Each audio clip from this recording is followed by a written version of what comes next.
Hello, this is JJ Jennifer Jones, and I want to tell you about my passions in life, my gifts in life, what I do for a living. So I'm a registered nurse. I started off in nursing in 2000. I ended up in ICU and did that for 9 years. Absolutely loved intensive care, loved the intensiveness of it. Bit of adrenaline rush for saving people's lives, everything we can to help them. And then we would send them out to the floor and then they would go home. And that's what I did for 9 years, but it's physically, mentally, and emotionally draining. And so it's very high burnout, and I knew I didn't want to do that long term. About 9 years in, my kids, were at this point, were in school, and I was not seeing them as much because I was doing 12-hour shifts, working every other weekend. So I decided to get into home health, where I could go see patients at their homes. Had a lot more flexibility. It didn't have the physical stress. Also didn't have really emotional stress. So it was nice. So that I did for 9 years. One thing I found when I got into home health was that I realized that the medical world was not really focused on fixing the problems. And I wasn't sure why. Even in nursing school, when we did pathophysiology and we talked about disease processes, there really wasn't a lot of mention of fixing it. I can't say the word because I'm on social media, but you know what I mean. It was more like, stopping progression. It was, treating the symptoms and, giving people relief, which is good. But I just wondered, why are we not actually solving the problem? And so that it's not a problem at all.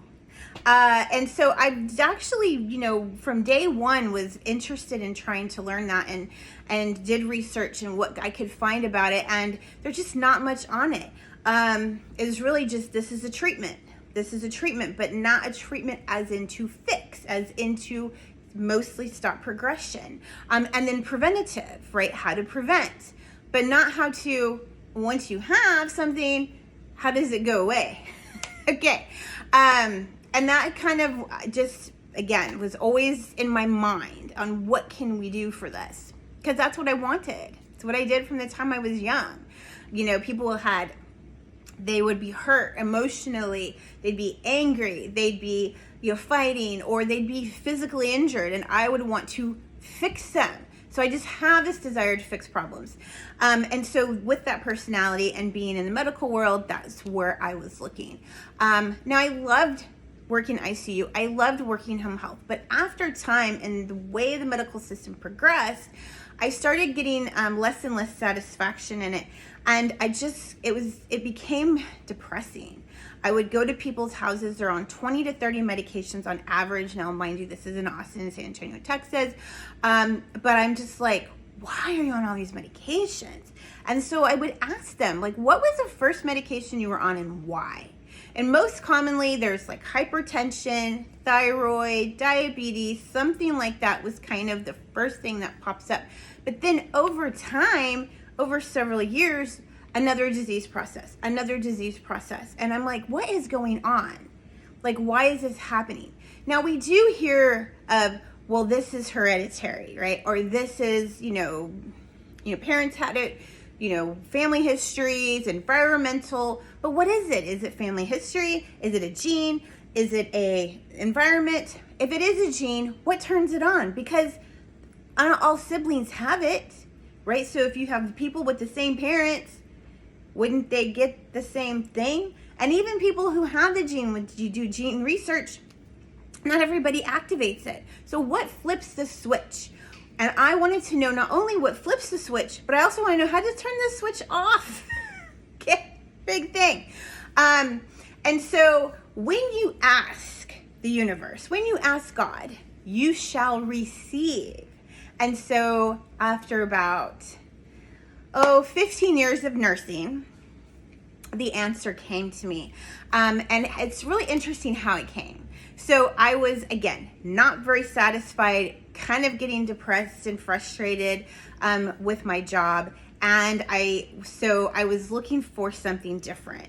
And I thought, well, I can work with maybe insurance companies or something where I'm not in direct patient care, where I don't have to witness this with people. To me, it was suffering.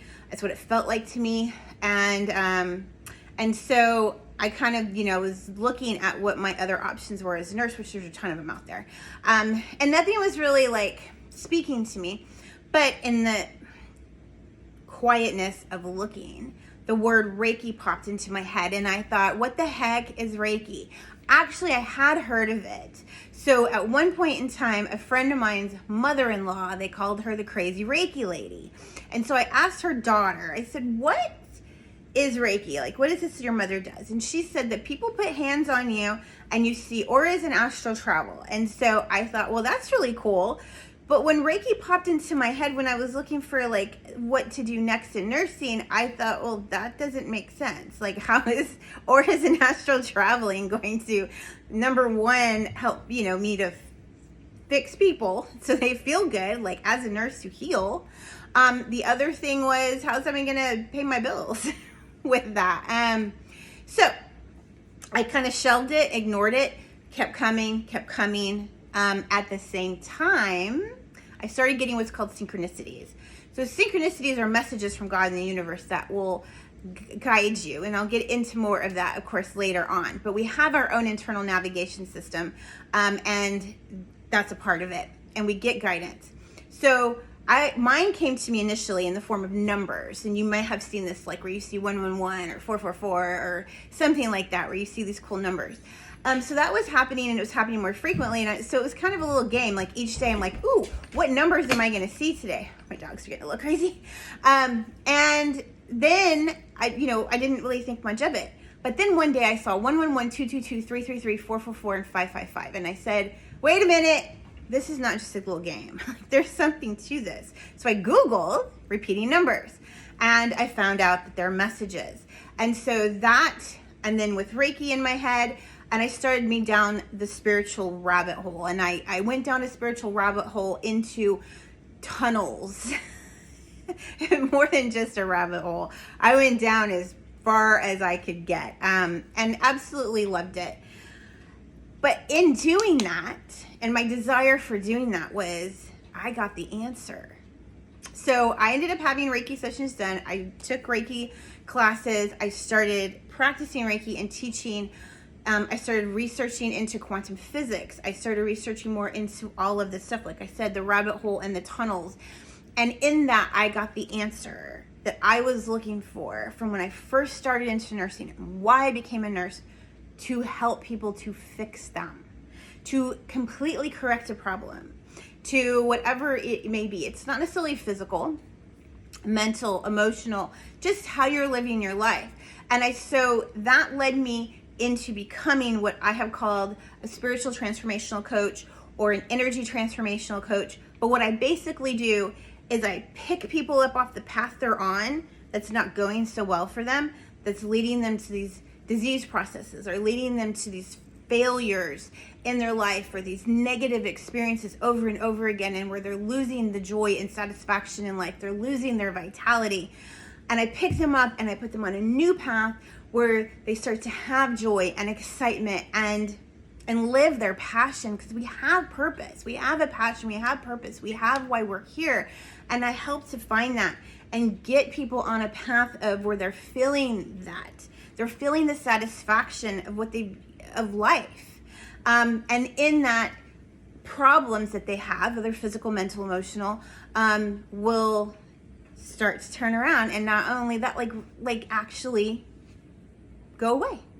And so I have an absolute passion for it. I definitely focus on teaching the internal navigation system we have, because that is our guide as to whether we're on the right path or not, how it works, how to listen to it, what synchronicities, how to read them, which is messages externally, but we get messages in the energy field, we get messages mentally, we get messages physically, in our physical bodies. So that's what I like to do basically, is translate and teach people how to understand it.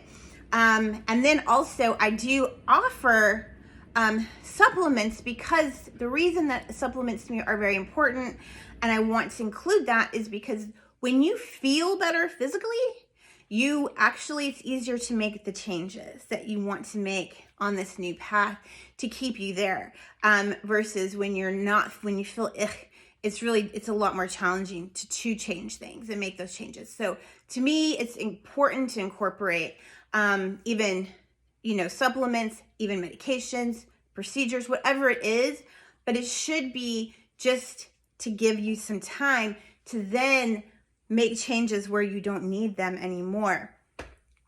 So if this is something that interests you, please reach out to me. You can find me on Facebook at JJ Jennifer Jones. You can find me on Instagram at JJ Jennifer Jones. You can find me on TikTok at JJ Jennifer Jones. And I just changed my YouTube also to JJ Jennifer Jones. My business is called Choosing Vitality because it is a choice to live with vitality. Anyone who wants to make that choice and needs help, that's what I'm here for. And you can go to choosingvitality.com and you can book a consultation, you can book a session. But if you just have any questions, feel free to, DM me, or you can email me at choosingvitality@gmail.com. Thank you so much for watching and have an amazing day.